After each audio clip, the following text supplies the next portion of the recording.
امروز قراره روایت مردهای بیمار یک جامعه رو بشنوید که اگر آقا هستید بعد از شنیدن این پرونده به سلامت روان خودتون افتخار میکنید و اگر خانم هستید از امروز به بعد بیشتر قدر عزیزان و مردهای واقعی زندگیتون رو خواهید دونست. بریم به اردیبهشت سال 74. سنقر، کرمانشاه. علی فتحی که به عنوان ملوان توی کشتی در بندرعباس مشغول بود به همراه دختر 11 ساله خودش از بندرعباس به سنقر سفر میکنه. سنقر شهر کوچیکی نزدیک کرمانشاهه و خواهر لیلا دختر بزرگ علی فتحی یعنی زهرا در سنقر ساکنه و به تازگی زایمان کرده و میشه گفت یه جورایی بعد از زایمانش دست تنها بوده. پدر لیلا مجبور میشه لیلا رو برای مدت کوتاهی توی خونه خواهرش زهرا بذاره و بعد به خاطر شرایط کاری که خودش داشته مجبور بوده به بندرعباس برگرده. توی این مدت کوتاه که لیلا ساکن خونه زهرا شده بود، یکی از خاله هاشون که توی روستای سهل زندگی میکرد ازشون میخواد تا برای تفریح چند روزی رو به خونه اون برن. بعد از رسیدن به خونه خالشون در تاریخ 17 اردیبهشت، لیلا با پسر خالش رسول از خونه خارج میشه برای اینکه برن با هم دیگه بچرخن. رسول یک پسر همسن و سال لیلا بوده که در واقع این دوتا با هم بازی بودن. پایان اون روز میرسه و لیلا به خونه بر نمیگرده و رسول هم دیر وقت به خونه برمیگرده و وقتی به خونه برمیگرده همه اعضای خانواده تعجب میکنن و از رسول میپرسن لیلا کجاست؟ مگه با تو نبود؟ رسول فکر میکرد لیلا خسته شده و خودش به تنهایی به خونه برگشته. اما خاله لیلا مادر رسول بهش میگه از لحظه‌ای که لیلا با تو پاشو از در خونه بیرون گذاشت دیگه برنگشته. رسول میگه ما با هم بودیم، به سمت چشمه پایکوه رفتیم تا اونجا کمی علف و گل بچینیم. لیلا پایین کوه منتظر من نشست، اما من رفتم بالای کوه تا یکم برف بیارم. وقتی برگشتم متوجه شدم لیلا اونجایی که نشسته بود نیست. هرچی دنبالش گشتم و صداش زدم خبری از لیلا نبود. با خودم فکر کردم شاید لیلا خسته شده و برگشته خونه، اما فکر کنم لیلا گم شده که برنگشته. با ناپدید شدن لیلا این خانواده موضوع رو به پلیس گزارش دادن و پلیس تجسسش رو برای پیدا کردن لیلا شروع کرد. پلیس ها توی مرحله اول تحقیقاتشون بودن که یکی از معلم‌های روستا به پلیس مراجعه میکنه و بهشون اطلاع میده که لیلا رو دیده، اما در وضعیت فوق‌العاده عجیبی. معلم این روستا به پلیس میگه اون روز لیلا رو با پسر جوونی به اسم هادی امیدی دیدم که داشت لیلا رو با خودش به سمت بالای کوه می برد و من با خودم فکر کردم شاید لیلا از اقوام هادیه. اما بعد از چند دقیقه رسول رو دیدم که هراسون اسم لیلا رو صدا می زد و دنبال دختر خالش می گشت. وقتی ازش پرسیدم جریان چیه گفت دختر خالش رو پیدا نمی کنه. برای همین از روی نگرانی که خودم داشتم همراه این پسر شدم تا بتونیم دختر خالش رو پیدا کنیم. خبری از لیلا نبود، اما وقتی نزدیک یکی از صخره‌ها شدیم 5 نفر رو دیدم که هادی امیدی هم پیش اون جوونها ایستاده بود و با هم شوخی میکردن و میخندیدن. جلو رفتیم و سراغ لیلا رو ازشون گرفتیم، اما اول این جوونا ادعا کردن این دختر بچه رو ندیدن، ولی بعد از چند دقیقه یکیشون مدعی شد که این دختر بچه رو دیدن و این دختر دنبال مسیر اصلی روستا میگشته تا برگرده به روستا و بعد از اون هم دیگه این دختر رو ندیدن. در صورتی که این معلم هادی امیدی رو با لیلا دیده بود و هادی اصلا روحش هم خبر نداشت که این صحنه رو این معلم دیده و متوجه دروغ گفتنهاش داره میشه، ولی به روش نمیاره. پایان روز به قدری این معلم استرس داشته و ذهنش درگیر این قضیه بوده که بیخواب میشه و تصمیم میگیره روز بعدش سراغ پلیس بره و جریان رو براشون تعریف کنه. روز بعدش پلیس فوراً سراغ هادی میره و اون رو دستگیر میکنه تا بازجوییش کنه. اما هادی منکر میشه و اصلا از ریشه این ادعای معلم رو رد میکنه. میگه من اصلا چنین دختری ندیدم و حتی چنین حرفی به این مرد نزدم و از اون دختر بیخبرم. 1 هفته بعد از ناپدید شدن لیلا نامه‌ای بدون امضا به دست پلیس رسید. توی این نامه مکان رها شدن جسد لیلا فاش شده بود. پلیس بلافاصله به محل رفت و جنازه دختر بچه رو که آثار کبودی و شکنجه روی اون به چشم میخورد وسط برفها پیدا کرد. بعد از پیدا کردن جسد لیلا، پلیس این بار هم میره سراغ هادی و باز دستگیرش میکنه تا بازجوییش کنه و این بار هادی زیر بازجویی‌های شدید پلیس به قتل این دختر 11 ساله اعتراف میکنه، اما اصرار داشته خودش به تنهایی دست به این قتل زده و تمام این اعمال مجرمانه و وحشتناک رو روی این دختر پیاده کرده. پلیس بعد از شنیدن ادعاهای هادی بیشتر بهش شک میکنه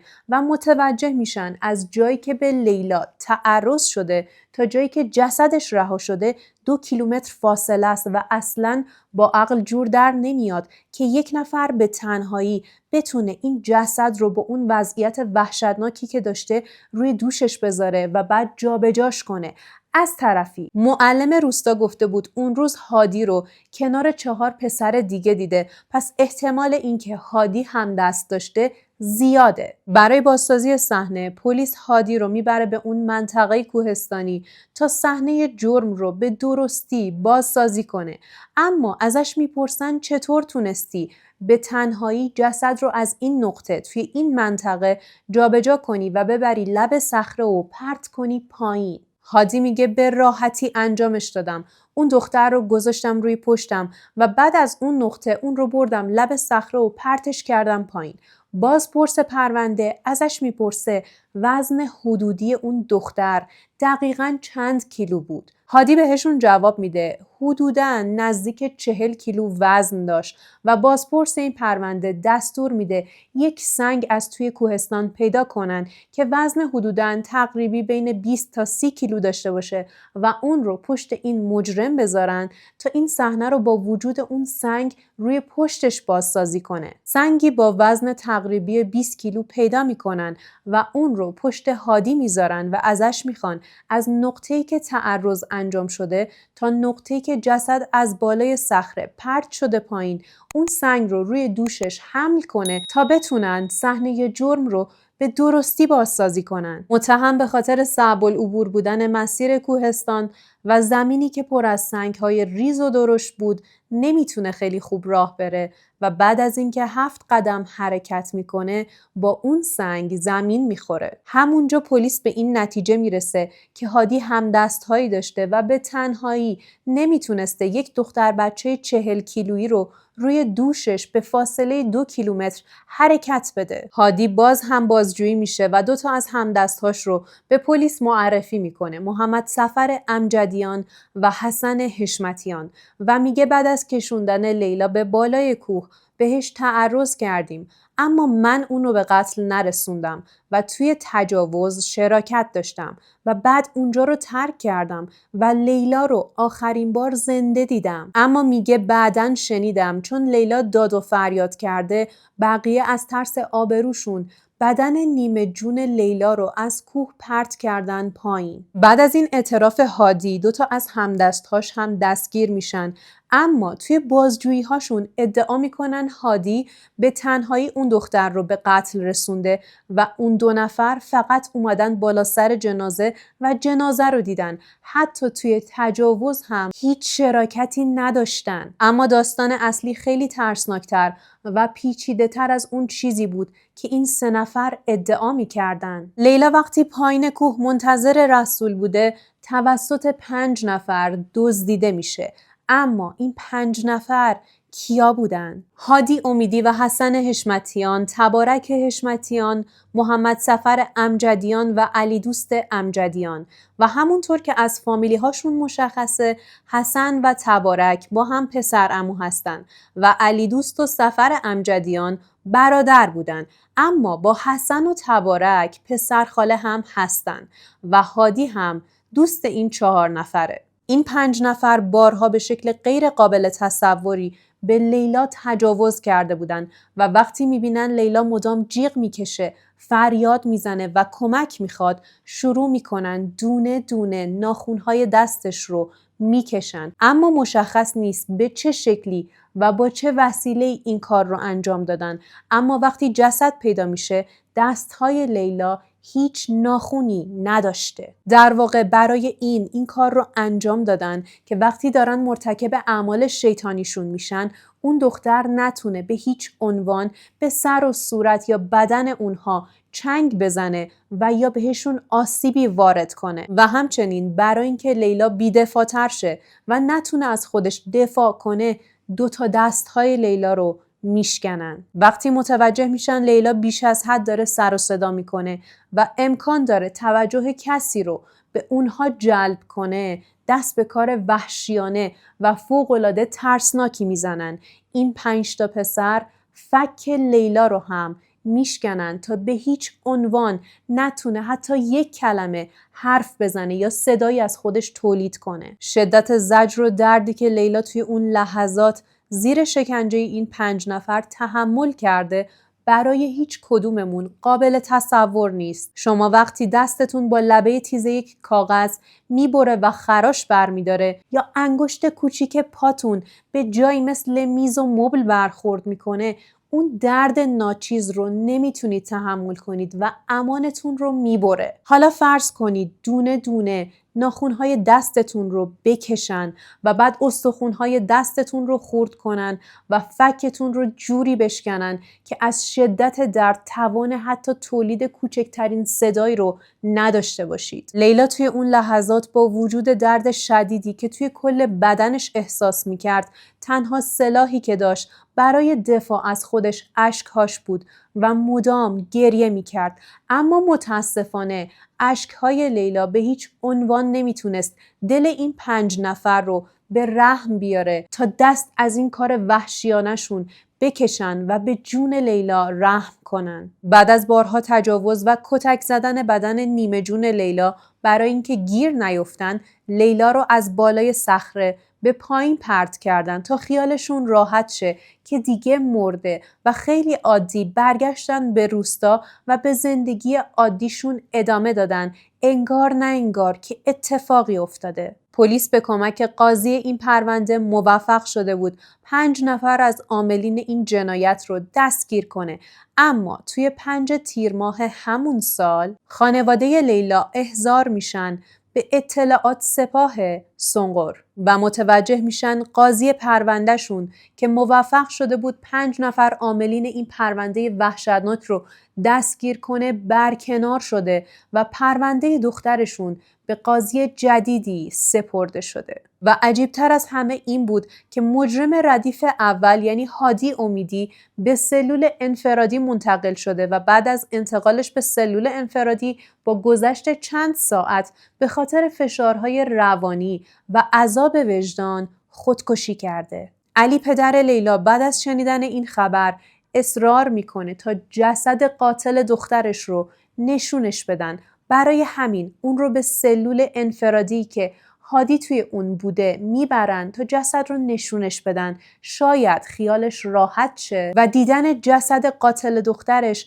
مرهمی روی دردهاش باشه. اما جسد هادی رو در وضعیت عجیبی میبینه. با آرامش تمام هادی به دیوار کنار سلول تکیه داده بود و دور گردنش یک پارچه سفید بود که امتداد این پارچه به دستگیره در وصل بود. پدر لیلا بعد از دیدن جسد هادی احساس میکرد قرار خون دخترش پایمال شه و این مرگ یک مرگ طبیعی یا خودکشی نیست، بلکه یک قتل برنامه ریزی شده توسط اون 4 نفره، چون حس میکرد اون 4 متهم دیگه پرونده به جایی وصلن و کسی پشتشونه و قصد داشتن با مرگ هادی که مجرم ردیف اول بوده این پرونده رو ببندن و خودشون از این پرونده و مجازاتی که در انتظارشونه فرار کنن. پدر لیلا ادعا میکرد که توی این سالها افراد زیادی رو دیده که به واسطه حلق‌آویز کردن خودشون یا به شیوه‌های وحشتناکتری از دنیا رفتن، ولی هادی علائم ظاهری جسدش شکل هیچ کدوم از اون افراد نبوده. اصولاً علائم ظاهری فردی که خودش رو دار میزنه یا خودش رو خفه میکنه این شکلیه که اون فرد چشمهاش متورم میشه به حدی که احساس میکنی همین الانه که چشماش از حدقه بیرون بزنه و در بیشتر مواقع چشم این افراد بعد از مرگشون به خاطر اون فشار باز میمونه. اما جسد هادی چشمهاش کاملا بسته بوده و آرامش خاصی توی صورتش بوده. واقعیت اینه که وقتی فردی در حال جون دادنه توی لحظات آخرش داره فشار و درد و اضطراب شدیدی رو تحمل میکنه و وقتی فوت میشه باز هم شما میتونید اون اضطراب رو توی صورت اون جسد ببینید، چون به قدری دست و پا میزنه تا گردنش بشکنه و فوت شه و در این حد فاصل اون فرد کنترلی روی مدفوع و ادرارش نداره و در بیشتر مواقع فردی که دار زده میشه خودش رو خیس میکنه. اما جسد هادی هیچ اثری از کثیفی روش نبوده. جسدش کاملا تمیز بوده و آروم مثل یک بچه گوشه سلولش خوابیده بوده. پلیس ادعا میکنه هادی 2 روز مرده و ما تمام مدت تلاشمون رو کردیم تا هادی رو نجات بدیم. پدر لیلا با شنیدن این حرفها منفجر میشه و به پلیس میگه چرا منو احمق فرض میکنید؟ چطور ممکنه هادی 2 روز گوشه سلول آویزون بوده و توی این شرایط شما تلاش کردید اونو نجات بدین، اونم توی این وضعیت؟ پدر لیلا تقاضا میکنه تا جسد هادی رو به تهران منتقل کنن تا کالبد شکافی شه و علت اصلی مرگش مشخص شه. اما متاسفانه اطلاعات سپاه جسد رو شبونه به کرمانشاه منتقل میکنه. پدر و مادر لیلا هم اون شب خونه نمیرن و شبونه به سمت کرمانشاه حرکت میکنن. جلوی در دادگاه میخوابن تا صبح زود از قاضی پروندهشون برگه‌ای بگیرن تا مانع دفن جسد هادی شن. صبح روز بعد به پدر لیلا میگن مشکلی نداره، ما برگه رو بهت میدیم، اما هزینه آمبولانس برای انتقال جسد به تهران و هزینه کالبد شکافی داخل تهران کاملا با خودته و همه هزینه‌هاش رو خودت باید تقبل کنی. قبول میکنه و بهشون میگه شما جلوی دفن این جسد رو بگیرید، من پول رو جور میکنم. اما متاسفانه همونجا بهش خبر میدن که جسد هادی دفن شده و این پدر مطمئن میشه که قاتل دخترش به قتل رسیده. حتی تصمیم میگیره شبونه بره و جسد هادی رو از زیر خاک بیرون بکشه، اما متوجه میشه 3 مأمور مسلح بالای قبر هادی در حال چرخیدنن و اصلا بهش اجازه نمیدن که به قبر هادی نزدیک شه. اما دست از تلاش بر نمیداره و 4 نفر متهم بعدی رو میکشونه دادگاه، ولی توی دادگاه اول تبارک حشمتیان و علی دوست امجدیان تبرئه میشن، چون رأی دادگاه این بود که این 2 نفر نقشی توی قتل نداشتن و آزاد شدن. توی دادگاه دوم محمد صفر امجدیان و حسن حشمتیان به جرم مشارکت در جنایت به مرگ محکوم میشن. اما حکم اعدام زمانی اجرا میشد که خانواده لیلا دیه دخترشون رو از دیه 2 مرد کامل کم کنن و پرداخت کنن تا مجرمین اعدام شن. اما متاسفانه چون در ماه حرام بودن دیه هر مرد 83 شتر برآورد شد و خودتون حساب کنید که این خانواده چقدر باید پرداخت میکردن. اما کسی که پشت صحنه هوای این قاتلین رو داشت چه کسی بود؟ حسن و تبارک حشمتیان با هم پسر عمو بودن و قدرت علی حشمتیان نماینده مجلس سنقر توی مجلس شورای اسلامی و رئیس خانه احزاب بود. حشمتیان بعدها سمت مشاور عالی وزیر صنعت و معدن رو هم میگیره. محمد صفر امجدیان و علی دوست امجدیان با هم برادر و پسرخاله های حسن و تبارک حشمتیان بودن. عجیب ترین نکته این پرونده اینجا بود که توی دادگاه در رابطه با تجاوز صحبت نشده بود و اگر این متهم به تجاوز به عنف شده بودن حکم اعدام می گرفتن و حتی نیاز نبود خانواده دیه اونها رو تامین کنه. اما متاسفانه دادگاه کلاً چشمش رو روی تجاوز به لیلا بسته بود و چون میدونستن خانواده فتحی وضعیت مالی خوبی ندارن، فقط قضیه قتل و قصاص رو پیش کشیدن تا این خانواده از پس پرداخت دیه این افراد بر نیان و در نهایت رضایت بدن و این پرونده بسته شه. اولیای دم هر چیزی که توی خونه داشتن فروختن تا بتونن با پرداخت دیه مجرمین این پرونده رو به سزای اعمالشون برسونن و از 7 میلیون دیه‌ای که لازم بود پرداخت بشه این خانواده 1 میلیون کم داشتن و داریم در مورد دوره‌ای صحبت می‌کنیم که سکه تمام توی ایران 45,000 تومان بود. پدر لیلا به حدی میرسه که میخواسته بیخیال شه و این پرونده رو ببنده، اما مادر لیلا التماسش میکنه که نذاره خون دخترش پایمال شه. این پدر یک سمسار به خونه میاره و تمام وسایل خونه رو میفروشن به این سمسار و از خونه فقط شناسنامه هاشون رو برمیدارن. حتی به نونی که لای سفرهشون بوده دست نمیزنن و به همراه 2 پسر 16 و 19 سالشون اون خونه رو ترک میکنن. در نهایت اون خونه به مبلغ 4.5 میلیون فروخته میشه و برای جور کردن الباقی پول دیه به تهران میان. پدر لیلا قصد داشت یکی از کلیه‌هاش رو بفروشه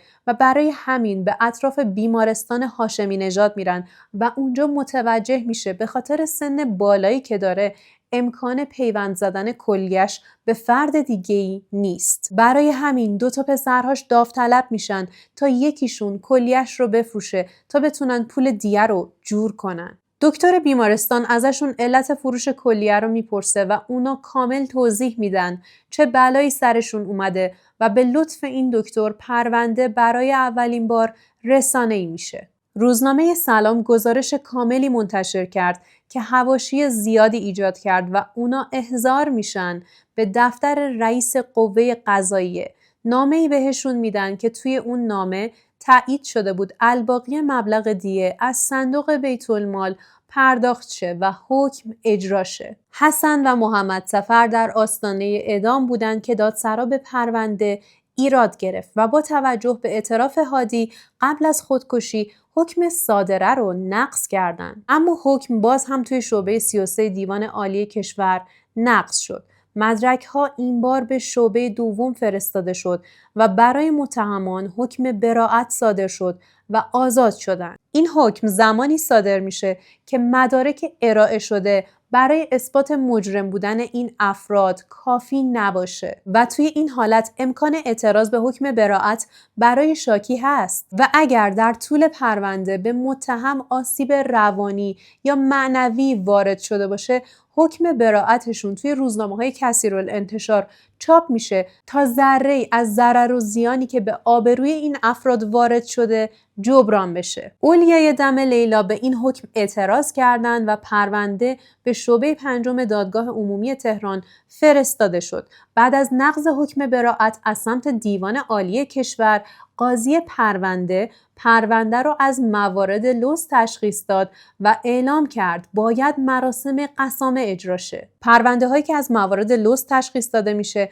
در واقع یعنی قاضی پرونده مدارک براش کافی نبوده تا بهش اثبات شه که این فرد مجرم جرمی انجام داده یا نه و چون دچار شک و تردید شده باید مراسم قسامه اجرا شه. توی مراسم قسامه باید 50 نفر از اعضای خانواده شاکی که اصولاً هم باید مرد باشن به دادگاه احضار میشن و اونجا سوگند یاد میکنن و مدعی میشن که این افراد مجرمن و مدعی وقوع قتل میشن و سوگند اونها دلیلی میشه برای قاضی تا بتونه به اون شک و تردیدش غلبه کنه و بهترین حکم رو صادر کنه. بنابراین 50 نفر از نزدیکان لیلا توی دادگاه حاضر شدن و قسم خوردن که محمد سفر و حسن توی این جنایت دست داشتن و باز هم به مرگ محکوم شدن. این در حالی بود که حسن فراری بود و محمد سفر هم ازدواج کرده و توی مشهد ساکنه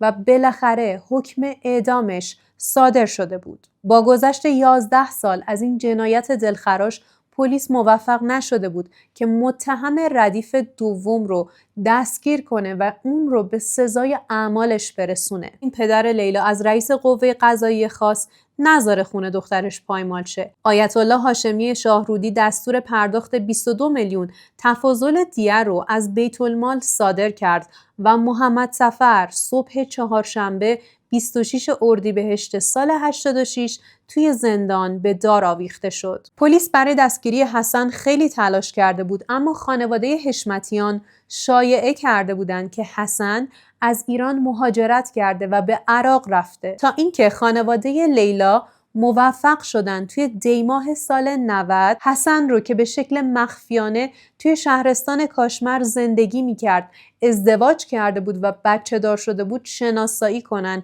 و به کمک پلیس کاشمر اون رو دستگیر کنن. زهرا خواهر بزرگتر لیلا میگه آدرسی که از حسن پیدا کردیم رو توی هر دادگاهی که بردیم هیچ کدوم رسیدگی نکردن. در نهایت خودمون مجبور شدیم حکم جلب حسن رو بگیریم و نامه رو به شهرستان کاشمر پیش پلیس ببریم و کمتر از نیم ساعت حسنی که 9 سال فراری بود رو طی نیم ساعت دستگیرش کنیم. اما 4 سال طول کشید تا پرونده حسن حشمتیان متهم سوم به دادگاه برسه، هرچند که حسن یک بار به شکل غیابی به قصاص محکوم شده بود، اما بعد از دستگیری به این رأی اعتراض کرد. متاسفانه قاضی پرونده بعد از بررسی جزئیات این پرونده رو از موارد لوث تشخیص میده و قرار میشه دوباره مراسم قسامه اجرا شه. این بار هم خانواده لیلا 50 نفر از بستگانشون رو میارن دادگاه تا توی این مراسم شرکت کنن و سوگند بخورن که حسن قاتل لیلا بوده و توی این قتل دست داشته. بعد از این مراسم اعتراض حسن و وکیلش به حکم قصاص رد میشه و الان حسن در یک قدمی چوبه داره. ولی در نهایت حسنی که پشت حمایت عموش سردار قدرت علی حشمتیان پنهان شده بود توی دادگاه سال 94 تبرئه میشه و متهمین این پرونده که 5 نفر بودن، یکیشون با خودکشی مشکوک از بین رفت و دیگری با اعدام و 3 نفرشون به راحتی تبرئه شدن و پرونده بسته شد. قدرت علی حشمتیان توی یک نامه خصوصی به یکی از رسانه‌ها ادعا کرده که عموی این مجرم نیست، اما باهاشون یک نسبتی داره و همه اینها دسیسه و پاپوش‌هایی بوده که رقبای انتخاباتیش براش چیدن و اون رو به این قاتلین نسبت دادن، اما هیچ جوابی به این سوال نداد که نسبت خانوادگیتون با این مجرمین چیه و چرا توی دادگاهشون شرکت کردید. توی این پرونده وکالت خانواده لیلا با خانم شیرین عبادی بود، کسی که به درستی سعی کرد توی این پرونده متهمان به مجازات عملشون یعنی اعدام برسن. چیزی که درباره این پرونده و خانم شیرین عبادی جالبه فعالیت‌های قبلش نیست، بلکه تناقضات جدیدیه که رفتار فعلیش در مقایسه با گذشته داره. شیرین عبادی بعد از دریافت جایزه صلح نوبل به حامیان کمپین بین‌المللی لغو مجازات مرگ در ایران پیوست. از سال 74 که این حادثه دردناک در کرمانشاه رخ داد، به صورت رایگان وکالت خانواده لیلا رو بر عهده گرفت و برای صدور حکم اعدام برای متهمین و اجرا شدن حکم تلاش کرد. اما بعد از خروجش از کشور به بهانه دفاع از حقوق بشر از مخالفان جدی اجرای احکام اعدام و قصاص شد و همه جا از توقف اجرای احکام قصاص حرف زد. وکیلی که در همه این سالها تلاش کرد تا حکم اعدام متهمان این پرونده هرچه سریعتر انجام شه و حتی برای تأمین دیه متهمها تلاش میکرد، الان معتقد اجرای احکام قصاص توی ایران نقض حقوق بشر و خشونته. همه اینها در صورتی بود که خانم عبادی تمام این سالها تلاش کرده بود حکم اعدام این 5 نفر رو بگیره و این حکم رو اجرا کنه. من به شخصه به هیچ عنوان با اعدام موافق نیستم و ترجیح من برای مجرمین همه پرونده ها حبس ابده. اما کسی میتونه این حرف رو بزنه که از ابتدا با گرفتن جون فرد دیگه‌ای مخالف باشه. ولی قبول دارم بعضی جرایم به حدی وحشتناکه که شما حاضری هر بلایی سر قاتل اون پرونده بیاد. شما به عنوان مخاطب و یک شنونده کاملا حق دارید نظرتون رو بیان کنید، اما به شخصه فردی که وکالت یک خانواده رو رایگان قبول کرده، سالها تلاش کرده تا مجرمین اعدام بشن و بعد یهو متحول شده و تغییر مسیر داده رو درک نمی کنم و در نهایت این رو گذاشتم پای اینکه شاید اون وکیل متوجه اشتباهش شده و از یک جایی به بعد تغییر مسیر داده، چون هیچ وقت دیر نیست برای اینکه مسیر اشتباهمون رو عوض کنیم. خیلی هاتون میگید چرا پرونده های تکراری یا قدیمی رو روایت میکنی؟ همشونو که شنیدیم. اما باید بهتون بگم مخاطبین این کانال توی 3 رنج سنی متفاوتن و من موظفم به سلیقه هر 3 احترام بذارم. گروه اول زیر 30 سالن و گروه دوم بالای 40 سال و گروه سوم 70 هایی هستن که توی دهه سوم زندگیشونن و فوق‌العاده منعطف و بسازن. پرونده های قدیمی باید روایت شه برای اینکه هر 10 سال نسل عوض میشه و مخاطبین کم سنمون از پرونده های قدیمی بیخبرن، مثل پرونده شهلا جاهد که برای خیلی هاشون تازگی داشت. میدونم پرونده های جدید رو بیشتر میپسندید، اما یادتون نره شما قراره توی این کانال جزئیات بیشتری از هر پرونده رو بشنوید و قرار نیست مخاطب حرفه‌ای پرونده های جنایی با شنیدن یک خبر 2 خطی راضی شه و من تلاش میکنم بیشترین اطلاعات رو از هر پرونده در اختیارتون بذارم، چون شما اینجا توی این کانال دارید وقت صرف میکنید و من موظفم برای وقت ارزشمند شما ارزش قائل باشم